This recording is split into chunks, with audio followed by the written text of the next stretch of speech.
काल सुगडी आणली होती, म्हटलं काल तर दिवस मला झालं नाही, म्हटलं सकाळ सकाळी आता पटकन सुगडी काढून धुवून घ्यावी म्हटलं पाण्यानं स्वच्छ, थोडा वेळ धुवून अर्धा तास सुकवून मग म्हटलं पूजा करायची. आता पटकन ही धुवून घेते मी स्वच्छ.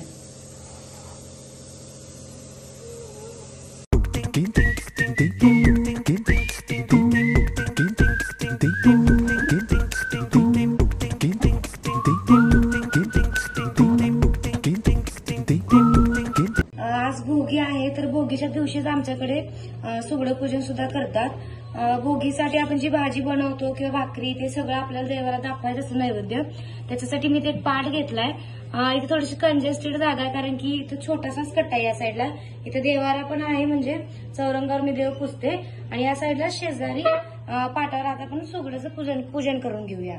त्याच्यासाठी मी पाटावरती एक असा छानसा ब्लाऊज पीस अंतरून घेतलाय. हा मी देवासाठीच ठेवलेला, मी दरवेळेस हाच अंतरते. त्याच्यावरती आता आपण आपले सुगडे वगैरे मांडणार आहे. त्याच्यासाठी मी काय करणार आहे, आता खाली थोडंसं 5 ठिकाणी तांदूळ टाकून घेते, तांदूळ ठेवून घेते अशा प्रकारे, आणि त्याच्यावरती आपल्याला आता ही सुगडी ठेवायची.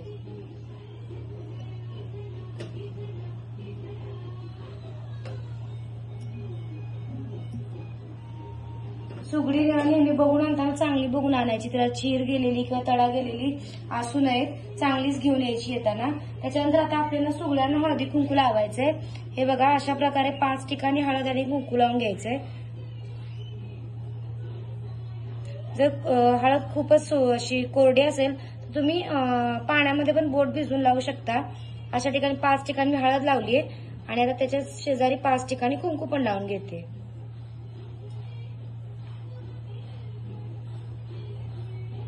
अशा प्रकारे इथे मी या साईडला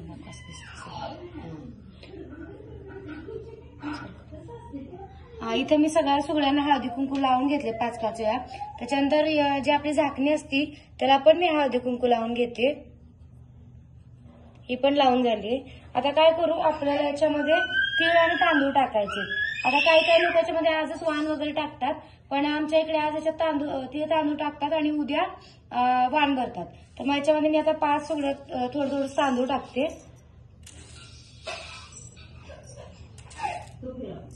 त्याच्यानंतर आपण याच्यामध्ये तीळ टाकू, कारण की संक्रांतीला मुख्य म्हणजे तिळा तांदळाचाच मान असतो. त्याच्यानंतर आता याच्यामध्ये मी 1-1 रुपयाची 5 नाणी टाकते, म्हणजे प्रत्येकामध्ये 1-1 नाणं टाकणार आहे, 1-1 रुपयाची. त्याच्यानंतर आपण याच्यामध्ये आता जे आपण तिळगुळ आणलेला आहे, मी विकतचं आणलेलं आहे, घरी अजून वडी बनवलीच नाहीये, ते आता आपण त्याच्यामध्ये पण थोडं टाकून घेऊया. त्याला आपण हलवा म्हणतो, ते पण टाकून घेतलं. आता एकावरती आपण ही झाकणी ठेवायची आणि त्याच्यात सुद्धा तीळ आणि तांदूळ टाकून घेऊया.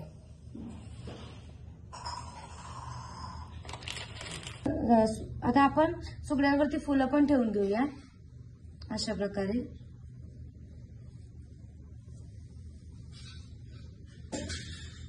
हे झालं की आता आपल्याला त्यांना नैवेद्य दाखवायचंय. अशा प्रकारे मी एका अशा छानशा प्लेटमध्ये नैवेद्य रेडी केलाय. इथे राळ्याचा तांदूळ वापरला, राळ्याचा तांदळाचा भात असतो, पण सिटीमध्ये ते भेटत नाही, मला दरवर्षीच भेटत नाही, आणि आधी आणायचं काही माझ्या लक्षात राहिलं नाही. त्याच्यामुळे मी साधा आपला तांदळाचा भात लावलाय, त्याच्यावरती तूप आणि गुळ घेतलंय. पातीचा कांदा लागतो, पातीचा कांदा तर नेहमी नसल्यामुळे साधाच ठेवलाय.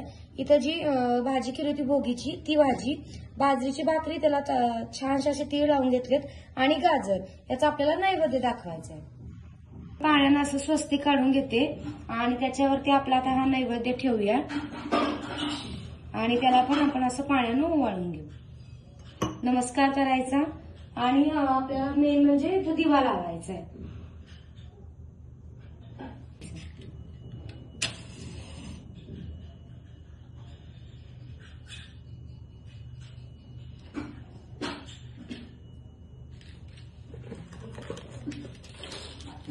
मी इथं दिवा लावला, आणि आपण आता अगरबत्ती पण लावून घेऊ.